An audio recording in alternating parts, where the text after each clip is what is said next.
problema se complica quando as forças apontam em direções diferentes, porque aí a gente vai ser obrigado a somar vetores que não têm a mesma direção. Então, eu poderia ter essa situação aqui, ó. Aqui está o tijolo, eu já falei do chumbinho do Marcelo, agora tem o tijolo do Marcelo. Aqui está o tijolo do Marcelo e tem duas cordinhas, né, aqui para eu puxar, tá bom?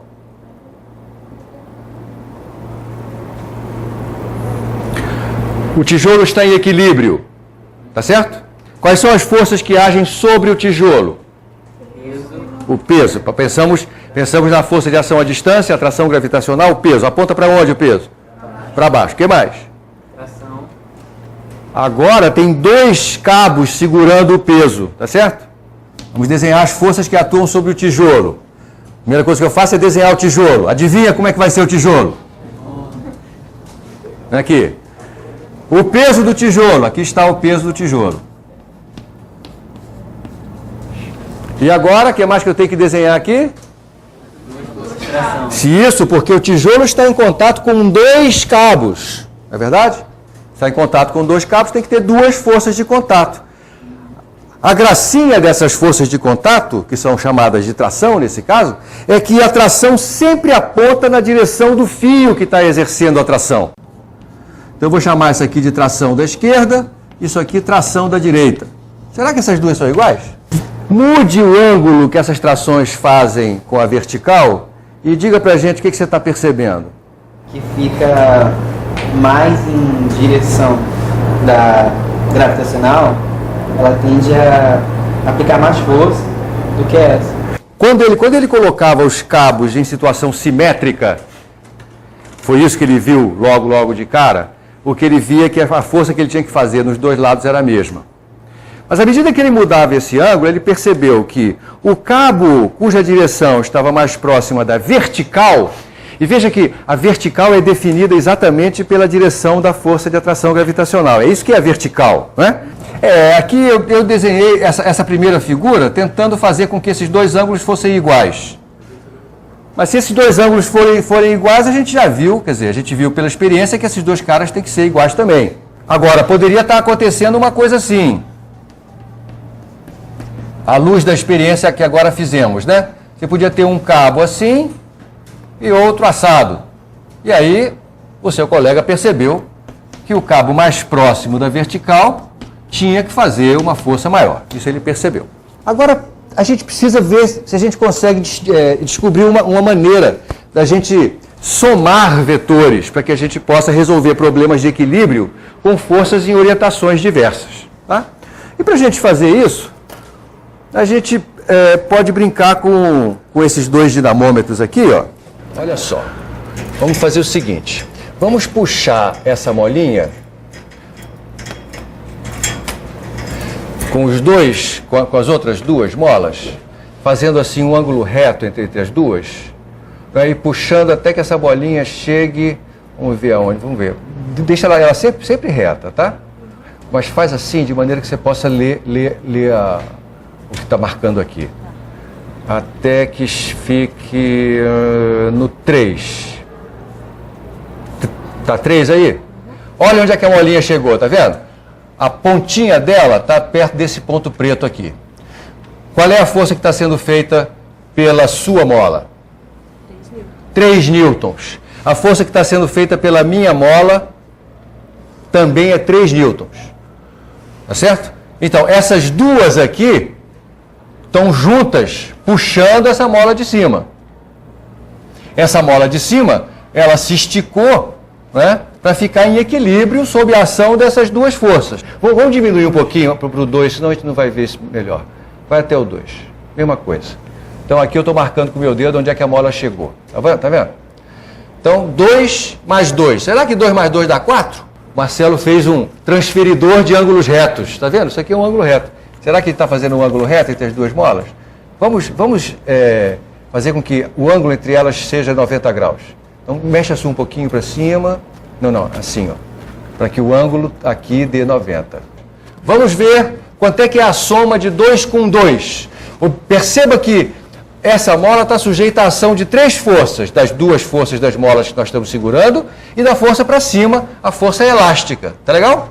Sob a ação dessas 3, ela está em equilíbrio. Isso quer dizer que a soma das 3 tem que dar 0. Me acompanha? Isso quer dizer que se eu somar essas duas aqui, a soma dessas duas tem que ser igual à força para cima, que a mola tá fazendo. Verdade? Agora vamos ver quanto vale essa força. Para isso, eu vou deixar você sozinha. Larguei isso aqui. Agora faz... Vem para cá, bota a sua mola na vertical. Tá? E estique ela até que a extremidade dessa bola esteja no meu dedo. Vai lá, pode esticar. Agora você está agindo sozinha. Foi demais, esticou demais.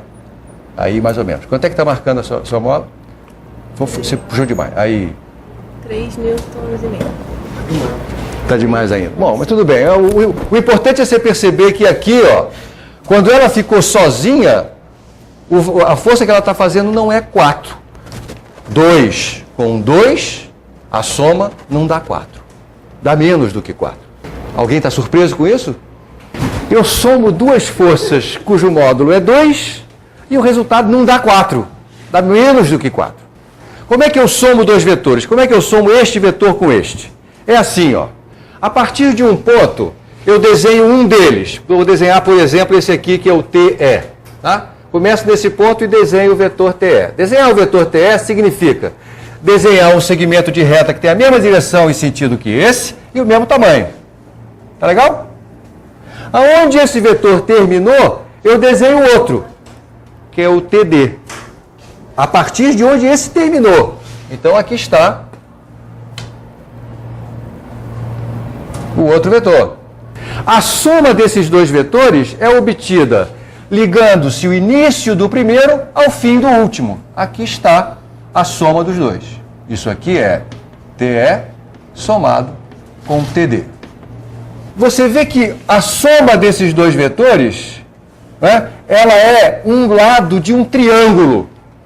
Esse triângulo é formado pelas forças que eu estou somando, TE e TD, e pelo resultado da soma.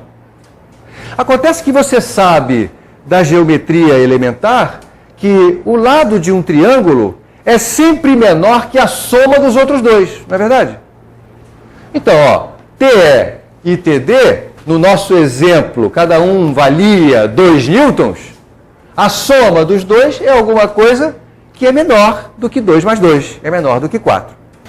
Como é que a soma de 2 vetores de mesmo módulo pode dar 0?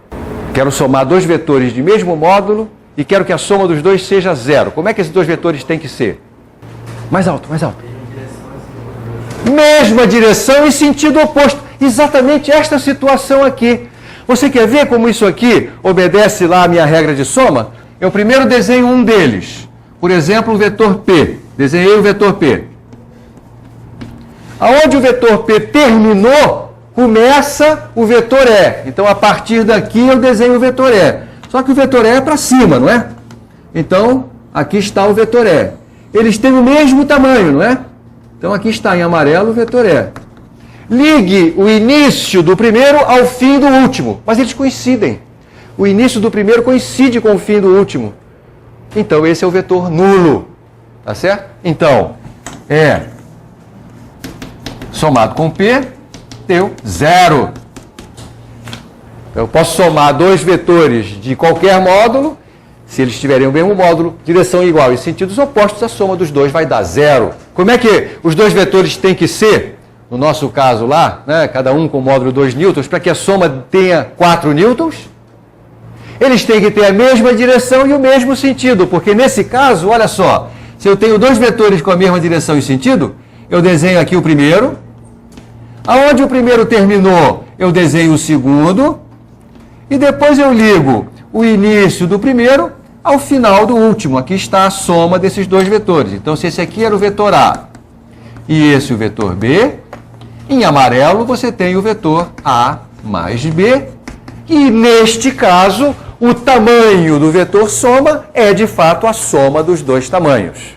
Então, era isso que eu estava querendo lhe mostrar, que a soma de 2 vetores pode valer, 2 vetores iguais, mesmo módulo, pode valer qualquer coisa, desde 0 até a soma dos módulos. Então, o módulo da soma está sempre compreendido entre 0 e a soma dos módulos. Tá certo?